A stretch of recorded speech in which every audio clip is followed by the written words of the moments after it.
نحمدہ ونصلی ونسلم علی رسولہ الکریم اما بعد فاعوذ باللہ من الشیطان الرجیم بسم اللہ الرحمن الرحیم کلا انہا تذکرہ ومن شاء ذکرہ فی صحف مکرمۃ مرفوعۃ مطہرہ بأیدی سفرۃ کرام بررہ صدق اللہ العظیم۔ 22 رجب کی مناسبت سے سیدنا معاویہ رضی اللہ تعالیٰ عنہ کا تعارف آپ کے سامنے ذکر ہو رہا تھا۔ یہ وہ عظیم صحابی رسول ہیں کہ جن کو رب العالمین نے بہت سے اوصاف حمیدہ سے نوازا تھا۔ تقوی، خوف خدا، عشق مصطفیٰ، اطاعت رسول، عاجزی، انکساری، سیادت و قیادت، تدبر، حلم، بردباری، یہ سارے اوصاف جو ہے وہ آپ میں موجود تھے۔ خوف خدا کا یہ عالم تھا کہ سیدنا ابو ہریرہ رضی اللہ تعالیٰ عنہ فرماتے ہیں کہ میں نے جب آپ کے سامنے وہ حدیث پڑھی کہ جس میں میدان محشر میں سب سے پہلے 3 شخصیات کے حساب کا ذکر ہے، تو حضرت معاویہ رضی اللہ عنہ اس حدیث کو سن کر زاروں کے تار رونے لگے، اور دیر تک جو ہے وہ آپ کے منہ سے بات نہیں نکل رہی تھی، ہچکیاں بند گئیں آپ کی اور روتے رہے۔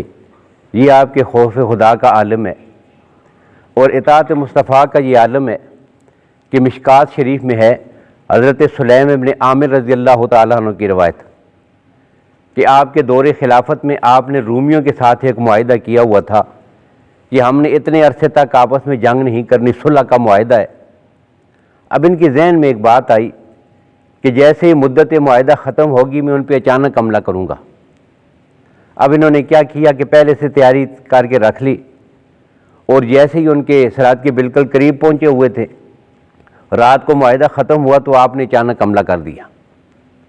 اب ظاہر ہے اچانک حملے میں یہ ہوا کہ بغیر کسی رکاوٹ کے بہت زیادہ علاقہ جو ہے وہ مسلمانوں نے فتح کر لیا، اور سیدنا معاویہ رضی اللہ عنہ خود جو ہے وہ قیادت فرما رہے تھے۔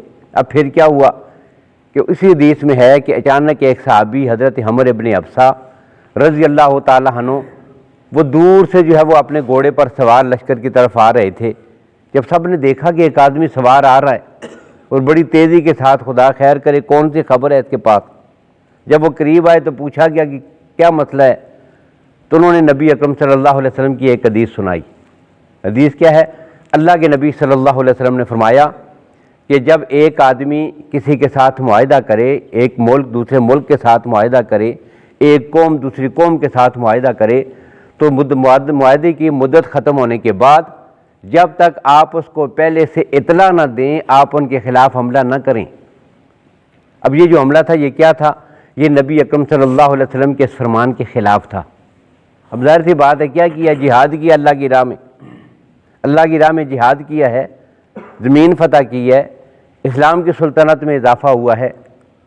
اب یہ کام ہو گیا تھا، اور ہوا بھی کس وجہ سے کہ ان کے سامنے یہ حدیث ان کے ذہن میں نہیں سنی تھی۔ اب سیدنا عمر ابن حفصہ رضی اللہ عنہ نے اس موقع پہ سنائی ہے یہ حدیث۔ اب یہ بھی ہو سکتا تھا کہ وہ یہ کہتے کہ چلو اب سن لی ہے، آئندہ ایسا نہیں ہوگا، لیکن سیدنا معاویہ رضی اللہ عنہ کی اطاعت مصطفیٰ کا یہ عالم ہے کہ نبی اکرم صلی اللہ علیہ وسلم کا ایک فرمان سنا، فرمایا کہ ہمیں اصل مقصد جو ہے وہ زمین کی جو ہے وہ کثرت، اس کی وسعت نہیں ہے، علاقے فتح کرنا مقصود نہیں ہے، اصل مقصود کیا ہے؟ اطاعت مصطفیٰ۔ حکم دے دیا کہ جتنا علاقہ ہم نے راتوں رات فتح کیا نا یہ سارا واپس کریں گے، اور پھر اعلان کر کے رومیوں کے خلاف دوبارہ جہاد کیا۔ اللہ نے پہلے سے بھی بڑھ کر ان کو فتح عطا کیا۔ تو یہ ہے جی اطاعت مصطفیٰ کی یہ کیفیت۔ اور عاجزی اور انکساری کیا ہے؟ آئے ایک موقع پہ تشریف لائے، اور کچھ لوگ جو بیٹھے ہوئے تھے وہ آپ کے استقبال کے لیے اٹھ کے کھڑے ہو گئے۔ سیدنا معاویہ رضی اللہ عنہ فرماتے ہیں کہ میں نے نبی اکرم صلی اللہ علیہ وسلم سے سنا، اللہ کے نبی صلی اللہ علیہ وسلم فرما رہے تھے من سرہ ان یتمثل لہ الناس فلیتبوأ مقعدہ من النار، کہ جب میں آیا کروں نا تو میرے لیے کھڑے نہ ہوا کرو۔ اب یہ کون کہہ رہا ہے؟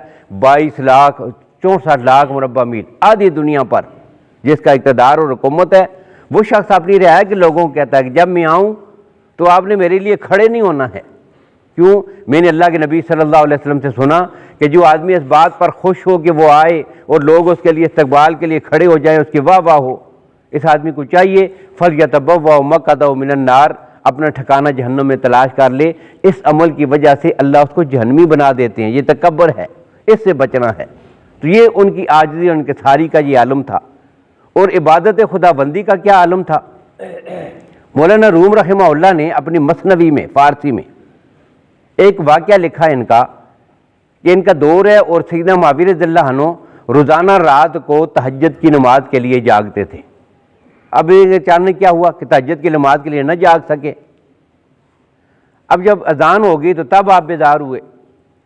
اب اس بات کی وجہ سے انہیں اتنا افسوس ہوا کہ سارا دن استغفار کرتے رہے اور رب کے سامنے روتے رہے، یا اللہ آج میری تہجد کی نماز رہ گئی ہے۔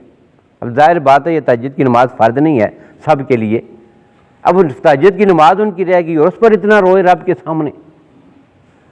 اب مولانا روم رحمہ اللہ فرماتے ہیں کہ جب دوسری رات تھی تو ٹھیک تہجد کا جب وقت ہوا تو کسی نے آ کے آپ کو ہلایا اور جگا دیا۔ اب جو جگانے والا تھا ان کی آنکھ کھلی، انہوں نے اسے پکڑ لیا اور کہا کہ کون ہے تو، اتنی اچھائی کی ہے میرے ساتھ، بھلائی کی ہے، مجھے نماز کے لیے جگا دیا، کل بھی میری نماز رہ گئی تھی، تو کون ہے تو جگانے کے لیے آیا؟ تو اس نے کہا کہ چھوڑیں یہ بات چھوڑیں، بس میں نے جو کام کرنا تھا وہ کر دیا ہے، مجھے جانے دیں۔ انہوں نے کہا نہیں تجھے نہیں چھوڑوں گا جب تک بتائے گا نہیں۔ اب اس سے پوچھا تو اس نے کہا کہ میں شیطان ہوں۔ اب شیطان بھی بھلا نماز کے لیے جگاتا ہے۔ انہوں نے کہا کہ تو کیسے نماز کے لیے؟ انہوں نے کہا کہ نہیں، کل آپ جو سو گئے تھے نا تہجد کی نماز سے، اور دن کو رب کے سامنے روئے، تو اس رونے کی وجہ سے اللہ نے ایک نماز کے بدلے میں 500 نمازوں جتنا ثواب آپ کو عطا کر دیا، سارا دن روتے رہے۔ اب اس سے بہتر یہ ہے کہ ایک ہی تہجد کی نماز پڑھ لیں۔ تو یہ ان کی عبادت کی کیفیت تھی، یہ ان کی حالت تھی، اور یہ وہ شخصیت ہے۔ ایک حوالے سے ان کی پہچان یہ ہوتی ہے کہ جی دیکھیں سیدنا معاویہ رضی اللہ عنہ اور سیدنا علی المرتضیٰ رضی اللہ تعالیٰ عنہما، ان دونوں کا آپس میں اختلاف تھا، اور اختلاف کیا تھا؟ صرف جو ہے وہ سیدنا حضرت عثمان رضی اللہ تعالیٰ عنہ کے قاتلوں سے، ان ظالموں سے، ان سبائیوں سے بدلہ کیسے لینا ہے۔ اب اس میں دو رائے ہو سکتی ہیں نا، اب یہی دو رائے تھی جی، ایک شخصیت کی رائے اور تھی، دوسری شخصیت کی رائے اور تھی، بس یہ اختلاف تھا، باقی وہ آپس میں کتنے شیر و شکر تھے اس کا اندازہ آپ اس سے لگا سکتے ہیں کہ جب یہ اختلاف چل رہا تھا تو اسی دورانیے میں یہ ہوا کہ روم کا جو بادشاہ نا اس نے دیکھا کہ اب آپس میں مسلمان جو ہے وہ بٹے ہوئے ہیں، دو جماعتیں بنی ہوئی ہیں، ایک ادھر جماعت ہے ایک ادھر جماعت ہے، اب انتشار ہے، اور دشمن ایسے موقعوں کا فائدہ اٹھاتا ہے کہ لوگ آپس میں لگے ہوئے ہیں، اب میں ان پہ حملہ کروں۔ تو رومیوں نے کیا کیا؟ روم کے بادشاہ نے خط لکھا حضرت معاویہ رضی اللہ عنہ کی طرف، اور خط کیا لکھا؟ خط میں اس نے یہ لکھا کہ جی آپ میرے ساتھ مل جائیں، ہم دونوں مل کر جو ہے وہ ان کے خلاف حملہ کریں گے، ان کو نقصان پہنچائیں گے۔ اب سیدنا علی المرتضیٰ رضی اللہ عنہ نے جو اسے جواب دیا، وہ البدایہ والنہایہ میں امام ابن کثیر رحمہ اللہ نے وہ پورا جواب لکھا ہے۔ جواب کیا ہے؟ انہوں نے جواب میں لکھا کہ یا لہین، اے لعنتی، اگر تو اپنے اس ارادے سے باز نہ آیا، لَأَسْتَلِخَنَّ أَنَا وَإِبْنَ عَمِّي إِلَيْكَ، میں اور میرا بھائی جو ہے وہ آپس میں صلح کر لیں گے، اور یہ زمین باوجود کشادہ ہونے کہ ہم تجھ پہ تنگ کر دیں گے، اور یاد رکھ اگر تو نے میرے بھائی علی کی طرف میلی آنکھ سے دیکھا نا تو معاویہ کا سپاہی ہونے کی حیثیت سے سب سے پہلے جو تجھے میدان میں نظر آئے گا حضرت علی کا سپاہی ہونے کی حیثیت میں، وہ معاویہ بن ابی سفیان ہوگا۔ یہ تعلق ہے جی ان کا جو اختلاف تھا، اس کے پیچھے کوئی ضد، کوئی تعصب، کوئی اناد، کوئی ذاتی عہدہ، کوئی ذاتی مقصد نہیں تھا، وہ سارے کیا تھے؟ جن کا تزکیہ اللہ کے نبی نے کر دیا تھا۔ یہ تو مزکہ اور مصفہ قسم کے لوگ تھے، خلوص نیت کے ساتھ جو بھی ان کی سوچ ہے اور رائے ہے اس کو سامنے رکھ دیا، بس یہ اختلاف تھا۔ اور پھر اسی اختلاف کے دوران وہ کفیت بھی ہوئی، ان کی جنگ بھی ہو گئی جو سبائیوں کے درمیان، اور مسلمانوں نے جو جنگ ان کے درمیان چھڑی تھی، سبائیوں کی سازش تھی، نقصان بھی ہوا، جنگ بھی ہو گئی۔ لیکن سیدنا علی مرتضیٰ رضی اللہ عنہ پھر کیا اعلان کرتے ہیں؟ نہج البلاغہ میں ہے، نہج البلاغہ میں سیدنا علی مرتضیٰ رضی اللہ تعالیٰ عنہ کا وہ نشری خط آج بھی موجود ہے۔ اس میں کیا لکھا؟ اس خط میں وہ یہ کہتے ہیں کہ والظاہر، کھلی سی بات ہے، والظاہر کھلی سی بات ہے، ان ربنا واحد، میں اور معاویہ کا رب ایک ہے، وہ نبینا واحد، ہم دونوں کا نبی ایک ہے، ودعوتنا فی الاسلام واحدہ، ہم دونوں کی اسلام کے لیے دعوت ایک ہے، لا نستزید منہ فی الایمان باللہ والتصدیق برسولہ ولا یستزیدوننا، ایمان میں نہ معاویہ مجھ سے بڑھ کر ہے نہ میں معاویہ سے بڑھ کر ہوں، جیسا مومن اور مسلمان میں ہوں ویسا ہی معاویہ ہے، الا مختلفنا فی دم عثمان، صرف حضرت عثمان رضی اللہ عنہ کے خون کے مسئلے میں ہماری رائے میں اختلاف ہے، لہذا اس کو کوئی آدمی حق اور باطل کا اختلاف مت سمجھے، وہ میرا بھائی ہے۔ اب یہ ان کی کفیت تھی، یہ تو وہ کفیت تھی کہ جس کے لیے ہم 1400 سال کے بعد جج بن کے بیٹھ گئے ہیں، ہم فیصلے کر رہے ہیں کہ کون حق پہ تھا کون باطل پہ تھا، دونوں حق پر تھے، دونوں کی رائے درست تھی، دونوں مجتہد تھے، اور اللہ کے نبی صلی اللہ علیہ وسلم نے دونوں کے بارے میں فرما دیا تھا۔ ایک تو صحیح حدیث ہے سیدنا ابو ہریرہ رضی اللہ عنہ کی، اس میں یہ ہے کہ اللہ کے نبی صلی اللہ علیہ وسلم سے پوچھا گیا اور اللہ کے نبی نے پھر جواب میں فرمایا سألت ربی فی مختلف فی اصحابی من بعدی، اللہ نے مجھے وحی کے ذریعے بتا دیا تھا، پیشن گوئی ہو گئی تھی کہ میرے نبی تیرے دنیا سے جانے کے بعد صحابہ کرام میں بہت سارے مسائل میں اختلاف بھی ہوگا۔ اب کہتے ہیں اس اختلاف کے بارے میں پھر میں نے اللہ سے پوچھا، سألت ربی فی مختلف فی اصحابی من بعدی فاوحی اللہ الی، اللہ نے مجھے وحی کے ذریعے بتایا، کیا بتایا؟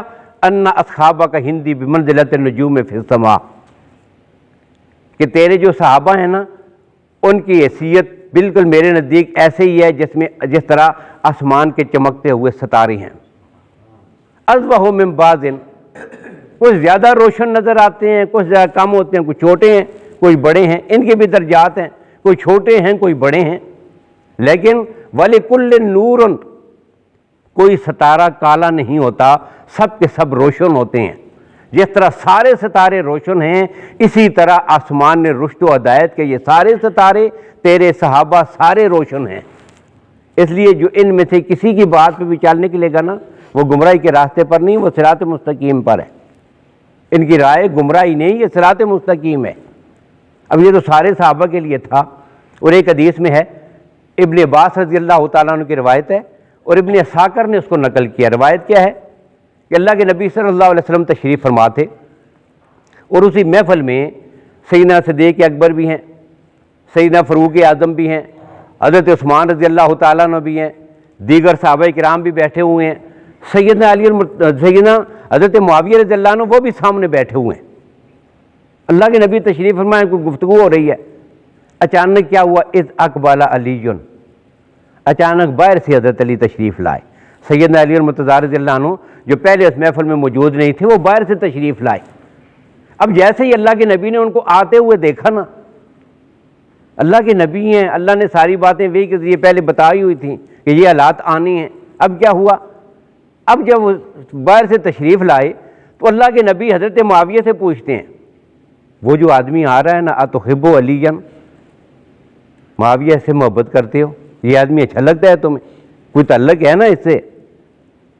کہتے ہیں یا رسول اللہ معاویہ میرا بھائی ہے، میں اسے محبت کرتا ہوں، مجھے اس سے محبت ہے، اتحب علی، کون سا مومن ہے جسے حضرت علی المرتضیٰ سے محبت نہ ہو؟ میں اسے محبت کرتا ہوں۔ اب کیا ہوا؟ اب اللہ کے نبی صلی اللہ علیہ وسلم نے پیشن گوئی ارشاد فرمائی، انہا ستکون بینکم حنیۃ، ایک عنقریب ایک زمانہ ایسا آئے گا تم دونوں کا آپس میں اختلاف ہو جائے گا، تم آپس میں اختلاف کرو گے، تمہارا اختلاف ہوگا۔ پھر پوچھا گیا یا رسول اللہ فماذا بعد ذالک، یا رسول اللہ جب یہ اختلاف ہو جائے گا اس کے بعد کیا ہوگا؟ اب بعد میں کیا ہوگا؟ کیا فیصلہ کرنا ہے ہم نے؟ تو اللہ کے نبی صلی اللہ علیہ وسلم نے فرمایا عفو اللہ ورضوانہ والجنہ، کیا ہوگا؟ اللہ معاف کر دیں گے، اللہ کی رضامندی ہوگی تم دونوں کے ساتھ، تم دونوں جنت میں جاؤ گے۔ ہوتا ہے اختلاف، یہ ہوگا، لیکن اس کے بعد بھی کیا ہوا؟ عفو اللہ ورضوانہ والجنہ، اللہ کی طرف سے معافی ہے، اس کی رضا ہے اور جنت ہے، یہ تمہیں میسر آئے گا۔ تو یہ وہ شخصیات ہیں اور اتنی مقدس شخصیات ہیں، اور ہمیں ان سے محبت کیوں نہ ہو۔ سیدہ ام حبیبہ رضی اللہ تعالیٰ عنہ جو نبی اکرم صلی اللہ علیہ وسلم کی زوجہ محترمہ ہیں، حضرت معاویہ رضی اللہ عنہ کی بہن ہے، ایک موقع پر حضرت معاویہ رضی اللہ تعالیٰ عنہ اپنے بہن کے گھر تشریف لے گئے، نبی اکرم صلی اللہ علیہ وسلم کے گھر میں، ان کے حجرہ میں ہیں، اللہ کے نبی وہاں پر موجود نہیں ہیں۔ اب کیفیت کیا ہے؟ بھائی بھی بیٹھا ہوا ہے، بہن بھی بیٹھی ہوئی ہیں، کوئی باتیں بھی ہو رہی ہیں، اور باتوں باتوں میں کیا ہے، نبی اکرم صلی اللہ علیہ وسلم کی زوجہ محترمہ حضرت معاویہ رضی اللہ عنہ کی بہن، وہ اپنے بھائی کے سر میں کنگھی کر رہی ہیں، ان کے بالوں میں ہاتھ پھیر رہی ہیں، ان کے سر میں کنگھی کر رہی ہیں، ساتھ بہن بھائی باتیں بھی کر رہی ہیں۔ اچانک اللہ کے نبی باہر سے آ گئے، دروازہ کھولا، اللہ کے نبی اپنے گھر میں تشریف لے آئے۔ اب دیکھا کہ یہ بہن بھائی بیٹھے ہوئے ہیں اور بہن یہ اپنے بھائی کے سر میں کنگھی کر رہی ہے، باتیں بھی ہو رہی ہیں۔ یہ منظر اللہ کے نبی کو بڑا اچھا لگا۔ دیکھو بہن اور بھائی کی آپس میں کیسی محبت ہوتی ہے، کیا تعلق ہوتا ہے۔ اب اللہ کے نبی جب قریب آئے تو سیدہ ام حبیبہ سے پوچھتے ہیں، یہ تجھے اچھا لگتا ہے، معاویہ اچھا لگتا ہے تمہیں؟ عرض کہ یا رسول اللہ، کون سی بہن ہے جس کو اس کا بھائی اچھا نہ لگتا ہو، اور جس کا بھائی معاویہ جیسا ہو؟ بڑا اچھا لگتا ہے مجھے۔ اب اس موقع پر اللہ کے نبی نے پھر اگلا جملہ ارشاد فرمایا فَإِنَّ اللَّهَ وَرَسُولَهُ يُحِبَّانِهِ، ام حبیبہ صرف تجھے ہی معاویہ اچھا نہیں لگتا، اللہ اور اس کا رسول بھی حضرت معاویہ سے پیار کرتے ہیں۔ تو جس سے اللہ اور اس کا رسول محبت کرتا ہو، جس سے امت مسلمہ محبت کرتی ہو، سارے ایمان والے محبت کرتے ہیں۔ اور آخری بات کہتا ہوں، باقی گفتگو انشاءاللہ اختتامی کل۔ آخری ایک بات دیکھیں، شیخ عبد القادر جیلانی رحمۃ اللہ تعالی علیہ، کتنی بڑی شخصیت ہیں، پیران پیر شیخ عبد القادر جیلانی رحمۃ اللہ تعالی علیہ۔ ان کا ایک فرمان آپ کے سامنے ذکر کر رہا ہوں، جو ہماری مسلمانوں کے لیے مینارہ نور ہے، رہنمائی کا ایک ذریعہ ہے۔ کیا جملہ ارشاد فرمایا؟